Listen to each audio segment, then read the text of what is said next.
C'est exactement ce qu'on veut, on dirait un peu une mousse au chocolat.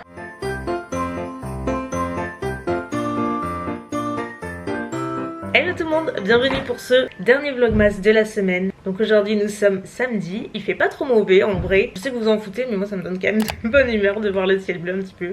Franchement il va un temps catastrophique en ce moment. C'est pas très grave de toute façon, c'est pas avec ce qu'on sort.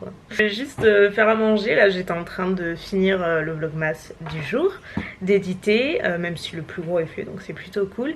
À midi j'ai envie de tester une nouvelle recette que j'ai sur le livre Fait Maison de Cyril Lignac, donc c'est le premier. Parce que c'est une recette que j'avais pas encore fait, donc c'est un genre de ratatouille avec des petits légumes et tout. Donc bah écoutez, on l'a fait ensemble, ça vous dit? Voilà, cuisine. Ça fait un moment que je voulais la tester, donc légumes cuisinés aux épices, œufs cassés, ça fait un petit peu penser à la piperade slash ratatouille que je fais, sauf que je mets pas ce type de légumes. Donc moi j'utilise des légumes du soleil de chez Picard qui sont déjà tout prêts. Donc là on va vraiment suivre toute la recette, ça a l'air assez simple. Je vous la mets juste ici si vous voulez faire une capture d'écran avec les ingrédients et le détail de la recette. Donc écoutez, on va commencer sans plus tarder. Donc laver et couper en dés les courgettes et les aubergines, garde les deux côtés séparément. Et après on passe à l'oignon et l'ail. C'est parti!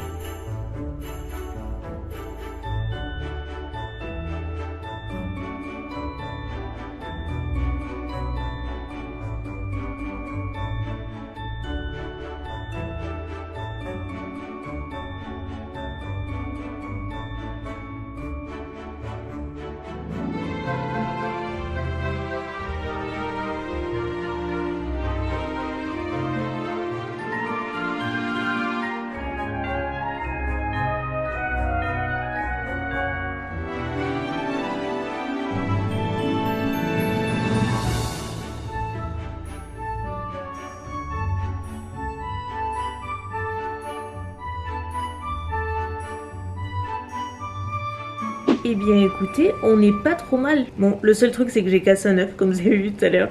C'est pas bien grave. Il n'y a plus qu'à goûter, je vous dirai. C'est un bon moyen de manger des légumes. Moi qui n'en mange pas beaucoup, je vous dirai. Oui, on se retrouve encore à la cuisine. Il est 15h07 et... visiblement, je n'ai pas assez cuisiné. Non, j'ai une copine qui vient ce soir. Du coup, je me suis dit, vous, ça va vous plaire. Je sais que vous adorez quand je partage mes recettes. Et elle, ça va lui plaire aussi beaucoup, puisque comme ça, on aura ça. J'ai décidé de faire des crinkles. Celles et ceux qui me suivent depuis quelques années, vous en avez forcément entendu parler. J'en fais tout le temps à Noël. D'ailleurs, j'avais fait la recette complète en vidéo il y a de nombreuses années maintenant sur mon autre chaîne. Je vous la mettrai en barre d'infos si vous voulez, mais je vais vous la remontrer aujourd'hui parce que c'est toujours la même. Je n'ai jamais changé. Ce sont des petits biscuits en chocolat recouverts de sucre glace et c'est super bon. Et je fais ça systématiquement à Noël. Je sais pas pourquoi, j'en fais jamais le reste de l'année, mais alors à Noël c'est systématique. Ça me fait trop penser à cette période là. C'est super facile à faire. Et après je vais m'occuper de mes ongles parce qu'il y en a vraiment besoin. J'aime pas me voir avec les ongles pas nickel, vous voyez, c'est trop bête. Tu sais qu'il y en a plein que ça dérange pas du tout.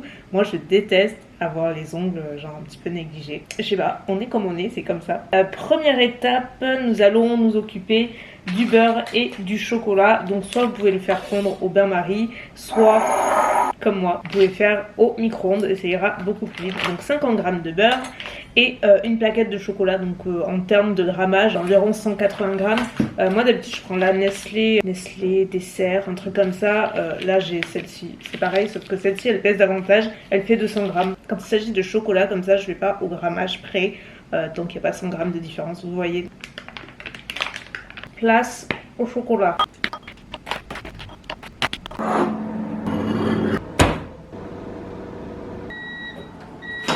Ça ressemble à ça, donc ça c'est parfait, c'est ce qu'on veut. Donc 65 g de cassonade. On me demande toujours d'où viennent mes espèces de petits bocaux, parce que j'en ai plein dans lesquels j'entrepose la farine, le sucre et tout. Ils viennent un petit peu partout, il y en a de Maison du Monde, il y en a d'autres d'Action. Ça dépend des endroits, mais celui-ci, j'avoue que je sais plus du tout, ça fait trop longtemps que je les ai. On prend le sucre, enfin la cassonade, hop. Faut que je m'achète un récipient en verre pour que vous puissiez voir au travers, parce qu'ils sont tous ultra opaques les miens et du coup j'avoue quand je fais la recette c'est pas ce qu'il y a de plus évident. Ensuite on ajoute 2 œufs entiers. Dans la recette de base je mettais un sachet de sucre vanillé, franchement c'est pas nécessaire, il y a déjà le chocolat. Donc là je vais préparer 200 g de farine. Juste avant de passer à la farine je vais ajouter mon mélange de chocolat qui est franchement parfait, il a une super consistance.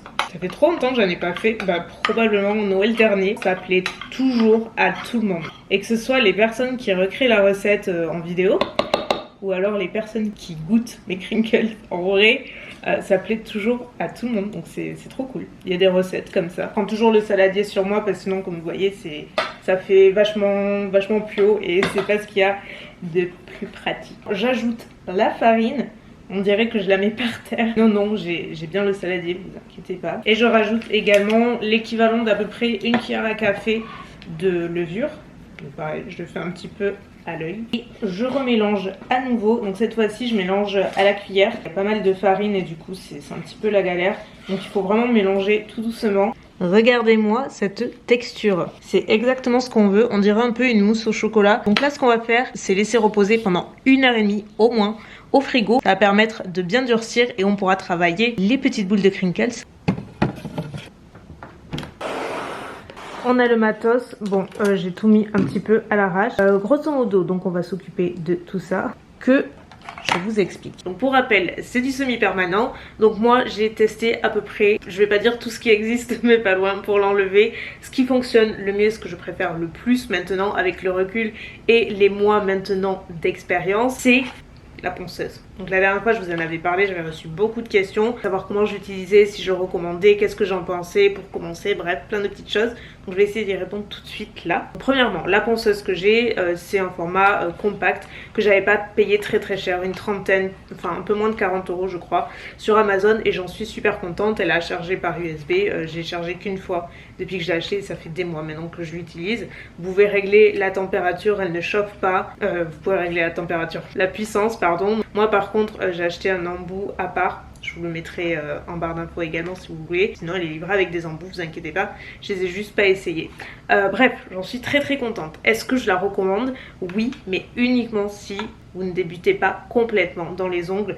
Moi clairement c'est un appareil que je n'aurais jamais utilisé au tout départ quand je me suis lancée dans le semi parce que je ne m'en sentais pas capable et qu'il faut absolument pas négliger ce type d'appareil. Ça peut être hyper dangereux, soit pour vous, pour votre ongle avant tout. Ça peut faire de gros dégâts donc c'est vraiment pas à prendre à légère et c'est pas à utiliser en pensant que c'est facile et que ça n'aura aucune incidence parce que clairement oui. Donc juste renseignez-vous un maximum. Moi avant de l'utiliser, j'ai regardé beaucoup de vidéos, j'ai lu beaucoup d'articles, enfin vraiment je me suis beaucoup renseignée et surtout quand j'ai commencé j'étais à la puissance minimale. Alors je mettais des heures avant de le retirer mais au moins ça m'a permis de me familiariser avec l'embout et l'appareil en général et puis après c'est comme pour tout, plus tu pratiques et plus tu t'améliores. Donc au final maintenant c'est vrai que c'est quelque chose dont je pourrais pas me passer et qui permet le retrait du vernis mais en un temps beaucoup plus record que si je ne l'utilisais pas.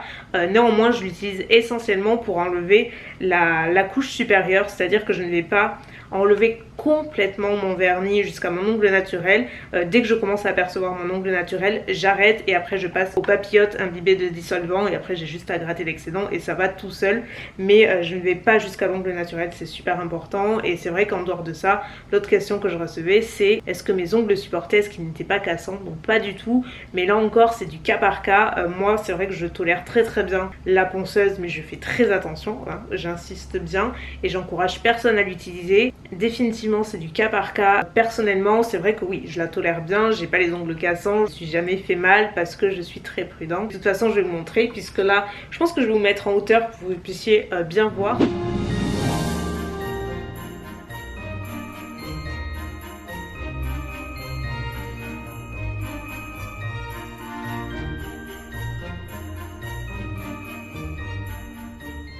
Donc je vais m'arrêter là avec la ponceuse. Vous voyez encore mon vernis, mais on commence à apercevoir mon ongle naturel dessous. Néanmoins, sans enlever toute la couche brillante, tout le top coat et la majorité de la matière du vernis. Donc comme je vous dis, moi je m'arrête là. Ce que je fais maintenant, c'est imbiber mes papillotes donc de dissolvant comme je vous dis, donc 100% pur acétone. Par contre, je laisse poser environ 10 minutes et je gratouille tout l'excédent et vous voyez que ça s'effrite tout seul, ça part tout seul et ça va assez vite au final. Une fois qu'il est retiré, vous voyez mon ongle est nickel dessous. Donc comme vous l'avez vu sur les images, je finis toujours soit polissoir ou à la lime pour enlever les petits excédents qui peuvent rester et ça permet de bien lisser la surface de l'ongle. Encore une fois, il faut y aller doucement. Donc maintenant, je vais juste les limer un petit peu. Là, ils sont en carré et j'ai envie de les remettre un petit peu en amande. Ça me prend toujours beaucoup de temps de le faire, mais j'ai tendance à vraiment préférer cette forme-là. Je trouve ça très joli. Là ils vont pas être nécessairement peut-être assez longs, mais ça va pousser, donc au pire j'aurai toujours la forme. Donc moi j'utilise une lime arrondie comme vous voyez. Par la forme amande, il faut limer sur les bords et en simulant du coup un arrondi au niveau de l'ongle. C'est hyper simple, c'est juste un coup de main à prendre. Avec un fond d'ongle, nous allons passer à la suite de la recette. Pour la simple et bonne raison que le temps est écoulé depuis quelques temps maintenant, et comme ça après je vais pouvoir enchaîner avec mon vernis. Donc c'est parfait, puisque là on va mettre les mains dans le chocolat qui est sorti du frigo et qui a bien durci. Vous pouvez pas vous en rendre compte, mais il est beaucoup plus dur, donc c'est ce qu'on veut. Et là le but, ça va être de former des petites boules de pâte en chocolat, comme vous le voyez, de les plonger bien généreusement dans le sucre glace et après vous les disposez sur une plaque recouverte de papier sulfurisé et vous faites cuire pendant environ une dizaine de minutes à 185 degrés. Donc retour aux ongles. Là ce que je vais faire avant de passer au vernis, c'est me réparer déjà un ongle. Celui-ci, j'avais déjà réparé, j'avais posé un petit pansement, mais là avec la ponceuse et tout parfois ça saute, ça peut arriver. Je vais vous montrer ma petite astuce pour les réparer, c'est super simple et vraiment ça marche trop bien. Donc en gros il vous faut du tissu de soie comme celui-ci, vous pouvez faire avec du papier toilette également parce que c'est un tissu qui est très fin, ça fonctionne aussi. De la colle à faux ongles ainsi que ciseaux, pince à épiler. Donc avec ces 4 petits outils on va tout réparer ni vu ni connu et comme ça après je pourrai mettre mon vernis et ça permettra de ne pas le couper à ras et surtout d'avoir moins mal. Donc en gros le but c'est de couper un tout petit morceau de tissu à peu près de la taille de votre entaille, vous pouvez l'ajuster après bien entendu. On dépose un petit point de colle sur l'ongle et rapidement on pose le tissu, il faut y aller assez rapidement parce que sinon ça sèche forcément. Le truc c'est de surtout pas trop le faire déborder, vraiment l'ajuster le plus près et de la façon la plus juste de l'ongle. On laisse poser, on attend que la colle sèche une bonne minute, 2 minutes même si vous le souhaitez. Et là le truc qui fait toute la différence, parce que moi je fais ça depuis des années, mais ce que je ne faisais pas bien c'est que je ne passais pas le polissoir suffisamment. En gros il faut le passer au maximum, c'est pour ça qu'il faut bien attendre que ça sèche, de façon à ce que ça lisse complètement la surface de l'ongle et qu'on ne distingue pas le pansement de votre ongle et du coup quand vous allez appliquer votre vernis ça ne va pas faire de paquet ou je ne sais quoi, ce sera vraiment complètement transparent et surtout ça tient bien. Maintenant que ça c'est fait on va passer à la partie fun, soit la couleur. Alors là j'ai un peu une idée précise de ce que je veux pour une fois et j'avais envie ce soir de faire dans les tons plutôt beige, camel avec une petite touche de paillettes. Donc je pense que je vais utiliser ces deux, ça c'est le tiramisu de Indigo et toujours Indigo, le Amber Gold qui est super beau, c'est un pailleté mais qui est magnifique et celui-ci j'ai déjà utilisé aussi, il est hyper opaque. J'ai hésité avec la teinte Meeting de, comment ça s'appelle, Nails Company et c'est une couleur un petit peu plus beige. À la base je voulais faire les trois, j'ai peur que ça fasse too much. Bon vous savez quoi, je vais essayer, on va voir ce que ça va donner.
Je profite de la lumière qui me pète les yeux, mais c'est pas grave.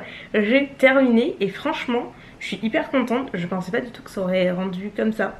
J'ai quand même mis 3 couleurs. Mais regardez ce vernis pailleté, comment il est scintillant. Il est vraiment super beau celui-ci. Et ouais, franchement, j'aime bien le résultat. Ça change un petit peu. De toute façon, c'est le genre de couleur qui va avec tout. Donc c'est cool. Vous avez remarqué qu'il me manque l'autre main pour la simple et bonne raison qu'il est 18h50 et du coup mon ami va pas tarder à arriver, donc je vais pas avoir le temps de faire l'autre main. Je pense que je la ferai demain parce que clairement là ça va être vraiment trop short. Regardez, ça y est, ils sont prêts.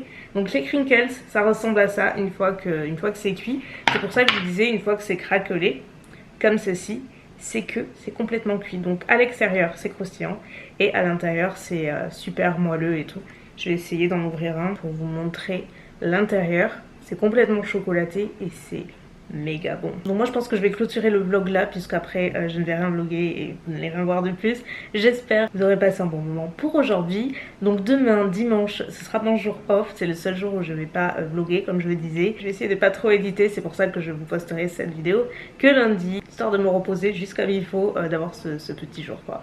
Donc voilà, ça fait que je vous dis à mercredi probablement. Je vous souhaite une belle semaine, une belle soirée, ça dépend quand vous regardez cette vidéo. Et non, oh là là, mon dieu, le boulet, je sais, j'allais oublier le plus important, le lot du jour. Vous le voyez sur l'écran, cette fois-ci c'est un lot 100% by Terry. Je vous ai mis des palettes, un mascara, et notamment pour les palettes, ce sont des éditions limitées qu'il est très difficile de retrouver de nos jours. Raison de plus d'avoir un petit peu de rareté dans ce lot, et c'est vraiment de très très beaux produits. Enfin, vous savez que by Terry c'est une marque fabuleuse. C'était obligé que je les mette dans ces lots de Vlogmas. Donc pour participer, comme d'habitude, barre d'infos. Je vous retrouve d'ici quelques jours. Je vous fais plein de gros bisous. Prenez bien soin de vous et à très bientôt.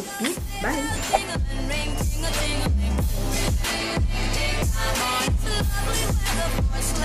Together with you.